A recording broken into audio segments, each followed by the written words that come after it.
about something that almost nobody says out loud. Have you ever brought in a speaker for your team?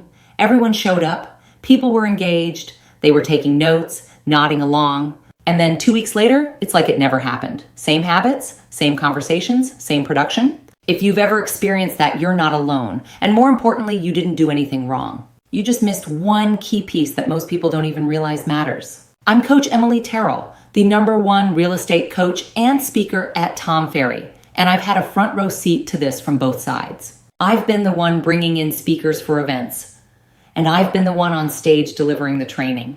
And here's the honest truth. A speaker alone does not change performance, even a really good one. What actually changes performance is the system around the event. So if you're a team leader, broker, or someone thinking about investing in bringing a speaker in, I want to walk you through what actually makes it work.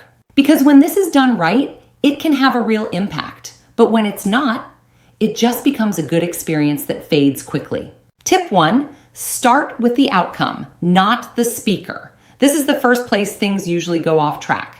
Most people choose a speaker based on things like how engaging they are, how well known they are, or whether someone else recommended them. But that skips the most important step. Before you even think about who the speaker is, you have to get clear on, what do I want to be different after this event? Not in a general sense, in a very specific, measurable way. For example, do you want your agents to increase listing appointments, improve their follow-up consistency, adopt a new marketing system? Because those are very different outcomes, and they require very different types of content.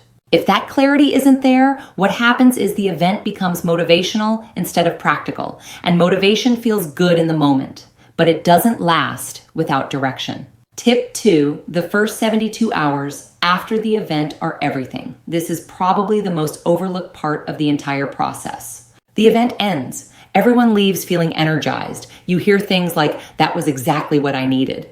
I'm so motivated right now." And then life kicks back in. Appointments, clients, emails. And all of that energy slowly fades. What I've seen over and over again in coaching is that the first 72 hours after the event determine whether anything actually gets implemented. So instead of letting people go back to business as usual, you want to create structure immediately. That could look like sending a simple recap email with the top 3 takeaways, identifying 1 to 2 things the team is implementing right away, or setting expectations for what happens next. Even something as simple as, here are the 3 things we're focusing on this week as a team. That alone creates direction, and direction is what turns ideas into action. Tip 3, build a short-term implementation plan. This is where most of the real results come from. Because the truth is, one event doesn't change behavior, but consistent action over a short period of time can.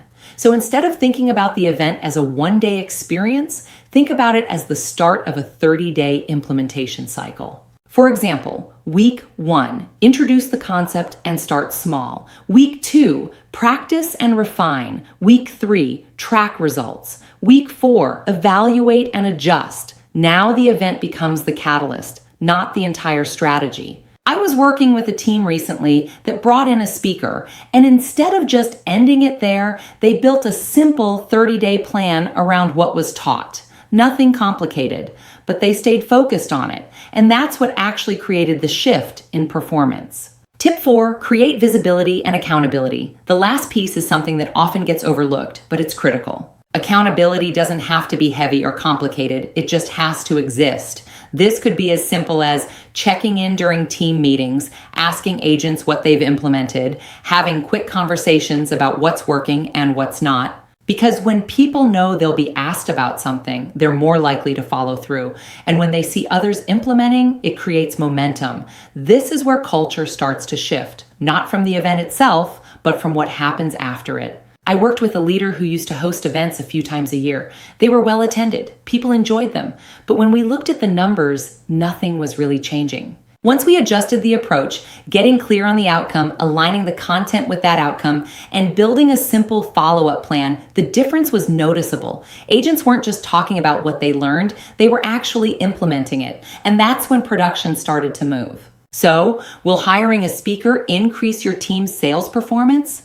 It can, but not because of the event alone. It works when the event is part of a larger system designed for implementation. If you're thoughtful about the outcome, the follow-up, and the accountability, it can absolutely create meaningful change. If you want to go deeper into how to structure events that actually lead to results, I break this down more on my website. You can check that out at coachemilyterrell.com.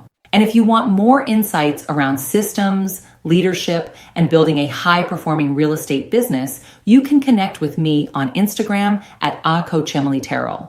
I share a lot of practical ideas there that you can take and apply right away. And if this is something you've been thinking about for your team, hopefully this gives you a clearer way to approach it.